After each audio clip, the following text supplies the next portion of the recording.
nom du Père et du Fils et du Saint-Esprit. Amen. Le béni de mon Père, je suis heureux d'arriver aujourd'hui à la fin de cette semaine de méditation. Je suis heureux de rendre grâce au Seigneur avec vous, avec moi, du fait que le Seigneur a veillé sur nous pendant cette semaine. Il nous a donné la force de méditer chaque matin sa parole et de continuer à être en union avec lui. Aujourd'hui, nous sommes samedi de la 27e semaine du temps ordinaire et nous continuons toujours les lectures de l'année impaire. Et nous savons généralement que le samedi est dédié à la Vierge Marie, celle qui veille sur nous comme une mère et qui intercède pour nous. Deux textes vont nous aider à continuer à méditer ce matin. Nous allons continuer la lecture du livre du prophète Joël au chapitre 4, les versets 12 à 21, dans lequel le Seigneur va inviter tout le monde à la vallée de Josaphat, le lieu où il va siéger, parce que Josaphat veut dire Seigneur juge, le lieu où le Seigneur va siéger et juger les nations qui sont autour de son peuple. Et il va dire très clairement que dans ce jugement, il y a un pays que nous connaissons très bien, à l'époque où le peuple juif était en esclavage, c'est-à-dire l'Égypte. Il va dire que l'Égypte sera dans la désolation. Les bénis de mon Père, cela peut s'appliquer dans notre vie. Le Seigneur juge ceux qui sont contre nous, mais surtout ceux qui s'attaquent à chacun de nous de façon injuste. Ceux qui vouent la haine à chacun de nous. Dieu règle lui-même le compte parce que Dieu est notre justicier. Ensuite, nous allons continuer la lecture de l'évangile de Jésus-Christ selon Saint Luc au chapitre 11, les versets 27 et 28, deux petits versets qui sont assez importants, où on va voir le visage de Marie, où Jésus va répondre très clairement en disant « Heureuse la mère qui t'a porté en elle ». Et il va plutôt rectifier en disant « Heureux plutôt ceux qui écoutent la parole de Dieu ». Heureux es-tu, béni de mon Père, mon frère, ma soeur, toi qui écoutes la parole de Dieu chaque matin, toi qui partages la parole de Dieu chaque matin, heureux es-tu. Tournons nos sens à l'intérieur, mais surtout, apprêtons les différents textes de ce matin à chacun et à chacune. Bienvenue.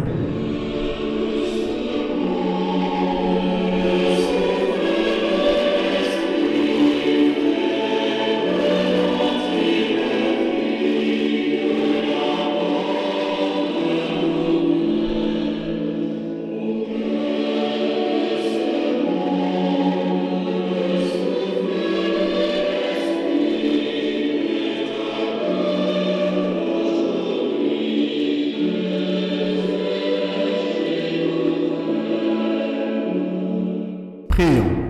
Accorde-nous, Seigneur, de trouver notre joie dans notre fidélité, car c'est un bonheur durable et profond de servir constamment le Créateur de tout bien. Par Jésus-Christ, ton Fils bien-aimé, lui qui vit et règne avec toi, Dieu, pour des siècles et des siècles.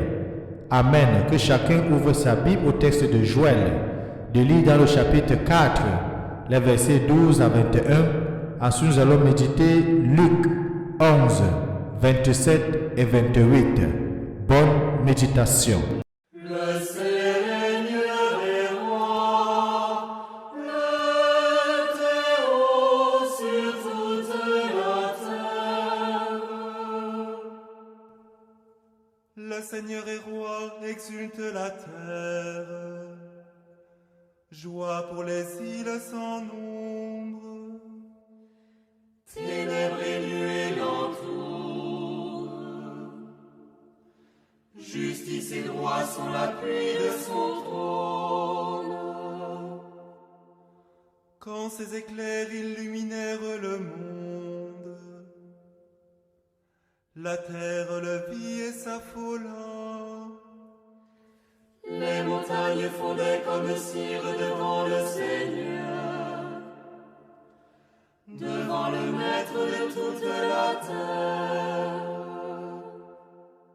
Le Seigneur est roi, le Très-Haut sur toute la terre.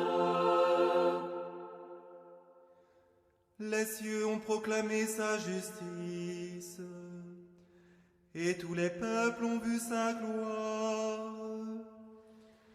Tu es Seigneur le Très-Haut sur toute la terre. Tu domines de haut tous les dieux. Le Seigneur est roi.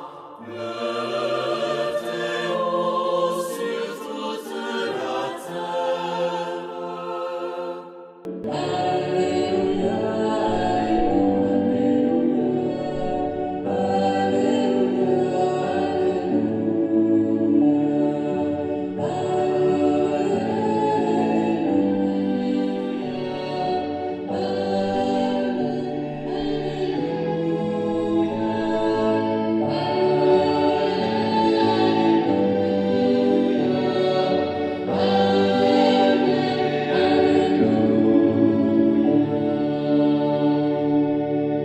Évangile de Jésus-Christ selon saint Luc, au chapitre 11, les versets 27 à 28. En ce temps-là, comme Jésus était en train de parler, une femme éleva la voix au milieu de la foule pour lui dire « Heureuse la mère qui t'a porté en elle et dont les seins t'ont nourri. » Alors Jésus lui déclara « Heureux plutôt ceux qui écoutent la parole de Dieu et qui la gardent. » Acclamons la parole de Dieu. Louange à toi, Seigneur Jésus-Christ. Heureuse la mère qui t'a porté en elle. Réplique de Jésus. Heureux plutôt ceux qui écoutent la parole de Dieu. La bénie de mon Père. On peut par là dire, est-ce que Jésus est en train de renier sa mère? Ou en d'autres termes, est-ce que Jésus pense que sa mère n'est pas heureuse? Mais nous savons déjà que l'ange Gabriel avait bien dit à Marie, tu es pleine de grâce. Et plus tard, on va voir Élisabeth Satan qui va dire, heureuse celle que le Seigneur a choisie, heureuse celle qui porte le Seigneur dans son sein. Et l'Église a confirmé tout cela en disant que Marie, la bienheureuse Mère de Dieu, est bien sûr heureuse, mais surtout, elle est entrée dans la communion avec son Fils en élévation de son corps et de son âme, le jour de l'Assomption. Les bénis de mon Père, la confiance et la fidélité sont la marque authentique du disciple. Ce sont ces deux éléments qui caractérisent tout disciple. Et si tu t'estimes disciple du Christ, essaie de voir si tu es fidèle à la parole de Dieu, essaie de voir si tu as confiance à l'Éternel des armées. Heureux plutôt ceux qui entendent la parole de Dieu et qui la gardent, comme celle qui t'a porté dans ses entrailles et qui t'a nourri de son lait. La bénie de mon Père, le chrétien que tu es et que je suis, celui qui est en Jésus-Christ est un fidèle. C'est un homme qui croit, c'est un homme qui fait confiance. La parole en lui ne fait pas que passer, la parole demeure dans le disciple du Christ. La parole fait son siège dans le cœur et dans l'âme de celui qui suit Jésus-Christ. Car la parole est une sémence, laquelle sémence est appelée à grandir et donc prendre racine pour s'infiltrer, pour pénétrer la profondeur possible de tout notre être. La foi n'est pas une adhésion à des idées, encore moins à une doctrine, encore moins à une idéologie. Non, la foi engage, la foi fonde notre être, la foi définit qui nous sommes et elle est adhésion du cœur, surtout aussi adhésion de notre volonté. La foi engage toute notre personnalité, toute notre personne, toutes les dimensions de ce que nous sommes. Et c'est sur la parole que se fonde la foi. D'ailleurs, saint Paul va dire que la foi est basée sur les écrits. Cela est très important de savoir que notre foi est basée sur l'écrit, sur l'écriture. Et si l'écriture que nous avons, si les écrits que nous avons sont biaisés, on comprend bien que notre foi aussi sera une foi biaisée. Pour être fidèle au bien de mon Père, il est important d'être fidèle d'abord à la parole de Dieu. Ce que vous et moi nous faisons très bien jusqu'à là, en méditant la parole de Dieu chaque matin. L'homme est appelé à adhérer à la parole de Dieu. Et la parole doit faire avec l'homme, avec le chrétien, une seule chose, une seule personne. une entité unique. Bienheureux celui qui a cru la parole, qui a adhéré de tout son être à la parole, en qui la parole est devenue vie. L'homme est pour être disciple, doit s'en remettre à la parole. Et le Verbe a pris chair, va nous dire Saint Jean dans le prologue de Jean. La parole devient alors la chair de l'homme, la véritable chair de l'homme. Il devient par la parole Fils de Dieu. Jésus alors prononce sur lui une nouvelle béatitude en disant « Heureux est-il cet homme dont la parole a pris chair en lui ». La Bible de mon Père, quand nous écoutons Jésus répondre, on voit bien que Marie a été le prototype de cela.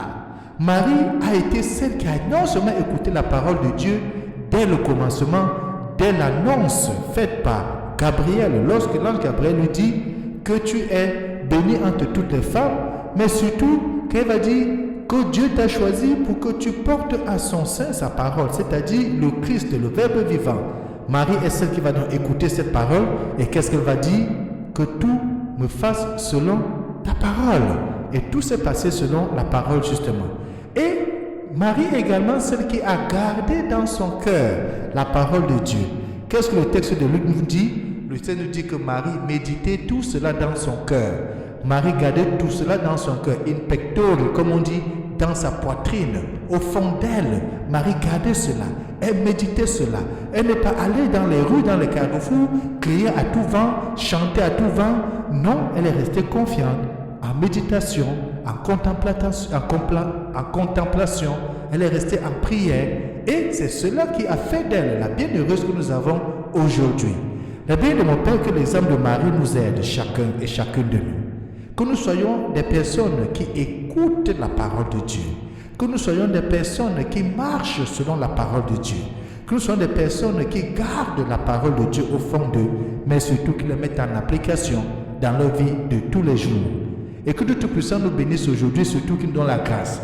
Que demain, jour de célébration eucharistique, que nous allons prier avec nos frères et sœurs, que nous allons justement écouter cette parole de Dieu, la garder au fond de nous et qu'elle fasse grandir notre foi. Et que Dieu Tout-Puissant nous bénisse et nous garde, lui qui est Père, Fils et Saint-Esprit. Amen. Bonne journée et à bientôt.